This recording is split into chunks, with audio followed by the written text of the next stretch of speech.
Europe میں medieval edges جن کو کہتے ہیں میڈیول، اس میں پورے یورپ میں شدید قسم کا جمود اور فکر اور علم انسانی کے اوپر بڑی شدید قدغنیں آئی تھی۔ پاپائیت کا نظام تھا، بڑا ڈکٹیٹرانہ نظام، اور سائنس پڑھنا حرام تھا، فلسفہ پڑھنا حرام تھا۔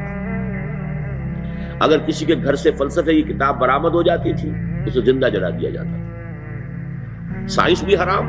فلسفہ بھی حرام، گویا کہ انسان کے فکر پر بھی تالے اور انسان کی مادی علوم میں اس کے بارے میں نظریات پر بھی قدغن۔ یہ شدید حبس کی کیفیت تھی کہ جس کا رد عمل پیدا ہوا، اور آپ کو معلوم ہے کہ رد عمل پھر ہمیشہ ایکسیڈ کر جاتا ہے اپنے۔ ایسے تو یہ کہ جو لاز آف موشن ہیں وہ آپ نے پڑھے ہوں گے، to every action there is an equal and opposite reaction, لیکن یہ کہ عام طور پر یہ تو یعنی مادیات کی دنیا میں تو ہے کہ وہ ری ایکشن ایکول ہوتا ہے، اپوزٹ تو ہوتا ہے لیکن ایکول ہوتا ہے اپنی انٹینسٹی میں۔ لیکن یہ کہ عمرانیات میں، سوشالوجی میں رد عمل جو ہے وہ حد اعتدال سے تجاوز کر جاتا ہے، وہ پھر دوسری ایکسٹریم کی طرف جاتا ہے۔ تو یہ گویا کہ ایک بہت بڑا سبب ہے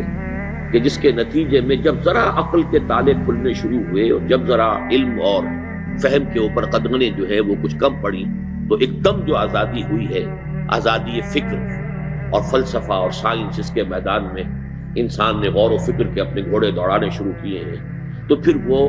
حد اعتدال سے تجاوز کر گیا۔ یہ ہے در حقیقت ایک ری ایکشن پاپائیت کے نظام کا،